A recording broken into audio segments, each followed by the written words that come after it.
मधुबनी में है और मिथिलांचल अपनी धरोहर और अपनी संस्कृति को हमेशा से संजोग कर रखती है। उसी में एक सिक्की कला जो है वो बहुत पहले से बहुत पुरानी प्रथा है और लोग इसे अभी तक जीवित रखे हैं। इस वक्त हमारे साथ राधा ठाकुर जी हैं जो स्टेट विनर भी हैं सिक्की आर्ट में और ये काफ़ी चीज़ें बनाती हैं। इनसे सिक्की से जुड़ी सारी चीज़ें के बारे में जानने की कोशिश करेंगे। सबसे पहले सिक्की कब बोया जाता है, कब निकाला जाता है और उससे कौन कौन सी वस्तुएं बनाई जाती है। तो आपका स्वागत भी है और स्वागत के साथ ही कि सबसे पहले सिक्की से शुरुआत ये करेंगे कि कब इसे बोया जाता है और फिर उससे क्या क्या चीज़ें बनाते हैं। आप सभी को प्रणाम। न्यूज़ 18 इंडिया के माध्यम से जो आप देख रहे हैं आप सभी को प्रणाम और आप सबको भी बहुत बहुत धन्यवाद। जो आप सब गौरव जी आप कीमती समय निकाल के और हमारे जो सिक्की कला है आप अपने चैनल के माध्यम से दिखा रहे हैं, आपको इसके लिए बहुत बहुत धन्यवाद।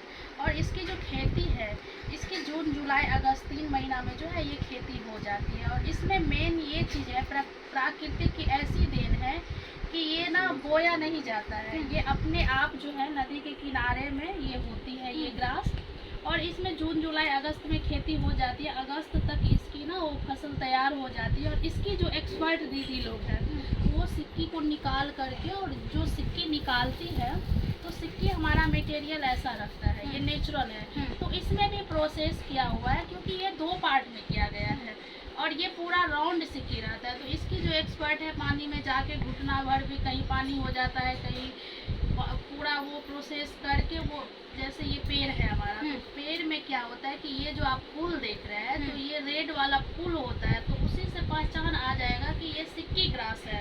तो इसमें से ऐसे निकालेगी एक दीदी। तो ये तो हमारे पास 2 पार्ट में किया गया है। तो ये फिर दीदी लाएगी घर में, फिर घर में लाने के बाद क्या करेगी इस तरह से ये 2 पार्ट में करेगी। आप देखिए ये इसमें हम ज्वाइंट कर दिए तो ये ऐसे नेचुरल निकलता है। ग्रास ऐसे ही होती है। जब वो दीदी लाएगी तो देखिए नाखून के सहारे से ऐसे 2 पार्ट में करेगी। फिर 2 पार्ट में ये हो गया। सारा सिक्की को एक एक करके वो 2 पार्ट में करके फिर उसको धूप में सुखा के फिर बंडल बना के केजी के हिसाब से वो दीदी बेचती है।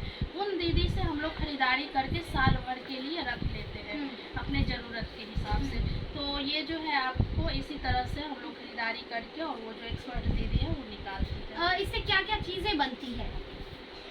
इससे जो है देखिए ट्रेडिशनल हमारे दादी नानी जो बनाती आ रही थी ये आपका चमेली था, मछली था, पोल्ट्री, पेटारी, ये सब तो 4-5 प्रोडक्ट ऐसा है कि बेटी की शादी में तो देना ही है। और ख़ास करके जब बेटी की शादी मतलब लग जाती थी तो हमें कॉल आता था कि दीदी ये सामान बना दीजिए हमारी बेटी की शादी लग गई है। तो 4-5 तो देना ही है।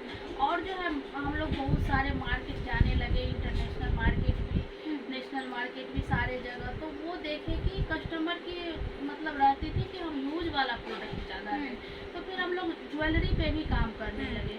तो ये ज्वेलरी आप देखिए हम हाथ में भी ये चूड़ियाँ जो पहने हुए हैं ये हमारी सिक्की ग्रास की है और ये हम कान में जो झुमका पहने हुए हैं ये भी हमारी सिक्की ग्रास से बनी हुई है। तो हम ये देखें कि हम खुद भी यूज करने लगे। हमें जो देखते थे ग्राहक तो ये होता था कि नहीं हम भी लेंगे। अब बहुत सारी चीज़ें देख रही हूँ ये आपने बनाई है सिक्के से।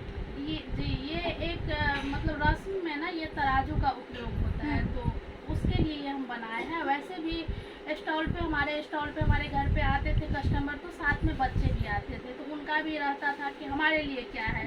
तो ये एक खिलौना तरह हो गया कि प्लास्टिक का बच्चे नहीं उपयोग करके घर को डेकोर करने के लिए भी एक अच्छा काम आता है। जी फिर आपने ये बनाई है ये तो ट्रेडिशनल है मेरा। तो अब क्या है इसे मार्केट के हिसाब से लोग फल टोकरी में भी ये खूब सारी उपयोग होने लगी और वैसे भी टेबल है डाइनिंग टेबल उसमें रख के इसमें फल रख के उपयोग किया जाता है।